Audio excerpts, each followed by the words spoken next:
Hi guys, welcome back to TNG Productions. My name is Tom and today we're going to be reviewing some Battle Systems wargaming terrain. It's a cardboard, like plastic card based terrain that is almost infinitely configurable, which is a fancy sentence for me. Particularly we're going to be looking at the urban apocalypse scenery. Here we've got the Suburban Estate, and you can see just off camera over there, we've got the city block core set. Now this came about because first world problem here for a YouTuber, but when you start doing battle reports, eventually you kind of cycle through your terrain really quickly. And I wanted to get a updated set of terrain that was a bit more focused on different areas that we could use with The Walking Dead, and ideally that could be packed away into our limited storage. So after looking online, we came across Battle Systems, and you might have already heard of them because they've got a fancy Kickstarter online at the moment. And essentially what they make is terrain that is made out of card that is decorated both internally and externally, and I'll show you around this map in a second, which you can use, and they have got so many different configurations. I've just set this up very similar to the ones they've got in the picture, but actually you can make any set scenarios, and as I talk you through it, you'll see. But essentially the core principles of how this works is you get a set of card like this, which has got printed different items. Now everything that comes in the set is either push fit or can be attached using one of these variety of grey clips here. Now to make it really simple for you, you can see here we've got an external wall, another external wall, and essentially clip them together and you can see the basic foundations here. And as I talk you through, you'll be able to see that in practice. Now it's fantastic. It retails for roughly around, I think, £70 in the UK. Your mileage might vary depending on where you are. But the actual range itself, this Suburban Estate, on the board at the moment, you can see roughly about a third of what comes. Now, literally, I've got sheets and sheets and sheets off screen that can make more buildings, more ruins, more scattered terrain, and it's absolutely fantastic. So what I'm going to do is I'm going to get the smaller tripod out. I'm going to talk you through different parts of this map, just so you can see the different styles, and hopefully be able to show you exactly what's going to be coming on the channel in the future.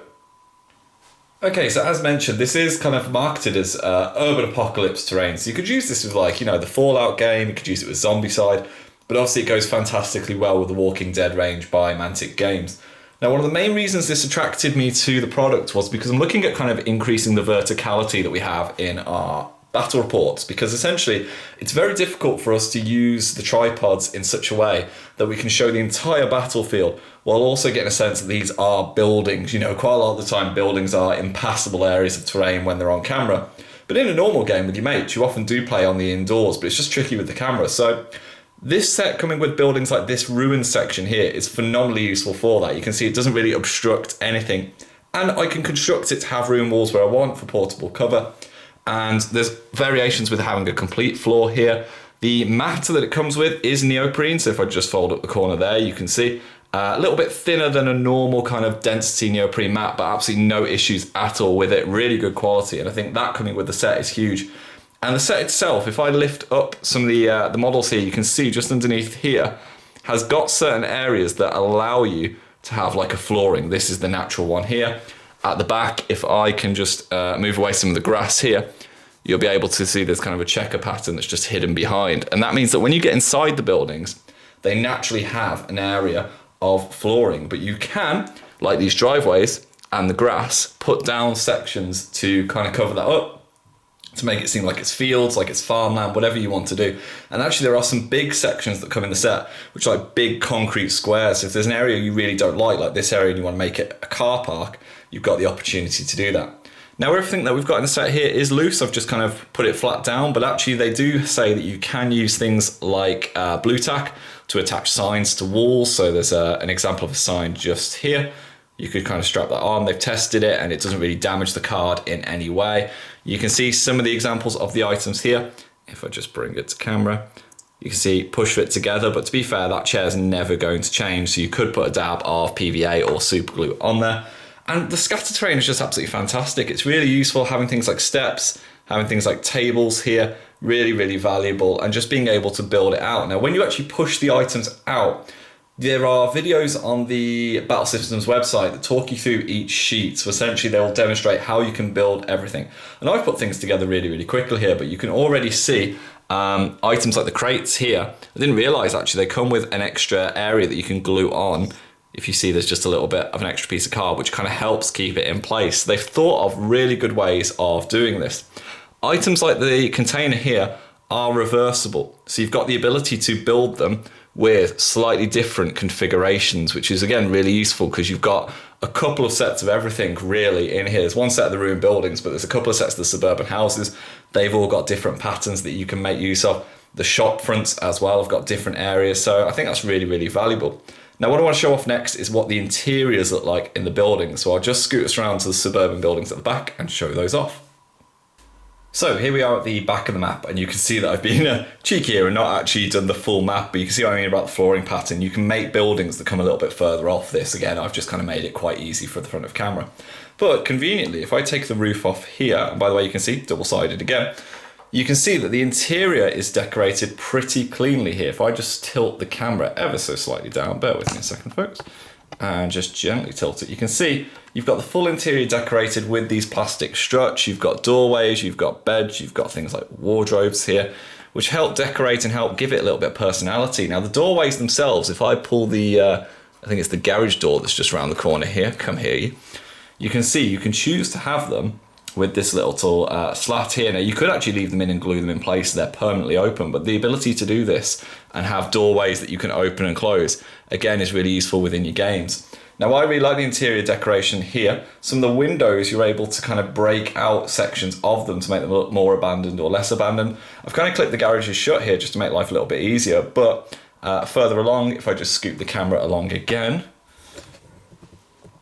you can see you've got more options for configurations. You've got things like desks and fridges, more seating arrangements, really, really useful items for scatter and things like that. And basically everything on this board, bar the car and the models, comes with this set. And like I said, I've barely used a third of it at this stage. Now, my favorite kind of aspects as I tilt the camera back over to the map here are the ways that the actual suburban housing here is one area we really wanted to look at, kind of home improvement and that. If you are happy with the configuration, you can actually paint these clips and then they'll blend in even more, in the same way that if you like the push fit configurations, there's nothing stopping you from actually gluing items to the walls themselves so that you can bring it out. You don't have to deconstruct this completely when you pack it away. So actually for me, I think we're going to do a battle report on this kind of map. I'm just going to pick the buildings up and just kind of put them, they are relatively rigid together. So if I give you an example here, as everything will fall apart because there's bits stacked up, but you can see I can lift this pretty comfortably, and the only things that are falling over are some of the interior decorations. So actually the clips are pretty strong in keeping everything relatively neatly in place as I fail to put it back down in the same spot. Oh, there we go. So pretty good example there and demonstration of how things look. So I'll just scoot you back to the front and we'll finish off the review. And we're back to the front. Now, in terms of build time, once you've got everything punched out of the areas and you've got your clips ready to go, this really doesn't take long. Once you've built your first building or you've built your first bit of scatter or use your first sheet, you really do rapidly get the hang of things. And actually this suburban area itself, once I built the first house in the corner and just mirrored it here and here, it was really, really quick. You're looking at about half an hour to maybe 40 minutes if you're starting to get creative. But me learning for the first time, managed to knock this all together within an hour. Which was really, really useful. Having the videos on in the background if I got stuck on something or I wasn't quite sure. But a lot of the pieces are really, really straightforward, such as the mailbox here. Literally, if I just bring it to the front and focus it, one piece of card that goes over, two on the sides, and you can see how it all nicely clips together. The most complicated I think put together was maybe the vending machine, which is essentially just a bigger version of the mailbox. Come on, camera, you focus for me.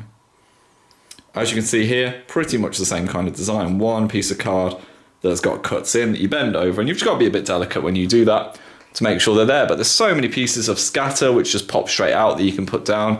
The only thing that did require a little bit of glue was these pallets, because they're designed specifically to kind of be a bit more 3D. However, you don't have to. There is one flat piece that you can just put, but being able to layer it, as you can see there, was really, really useful. There's other items, as I can say, I can show you off a little bit of the interior there. The clips, again, like I mentioned earlier, you can paint them to get them sorted out, but there's such a variety here, and I've barely scratched the surface. You know, me with my terrible imagination just built the thing that I saw on the box. But again, like I said, there's a massive amount of the set that hasn't even been used yet, and I'm really looking forward to trying different configurations, and I'm really looking forward to doing some battle reports in this more suburban setting. Now, as I mentioned, this is one of 3 urban apocalypse style sets. The other one that we've got hold of, which we're going to do a separate review for, is this one here, the city block. And as you can see on the imagery, the battle mat is the same, but you get far greater variation of kind of shop fronts and things like that.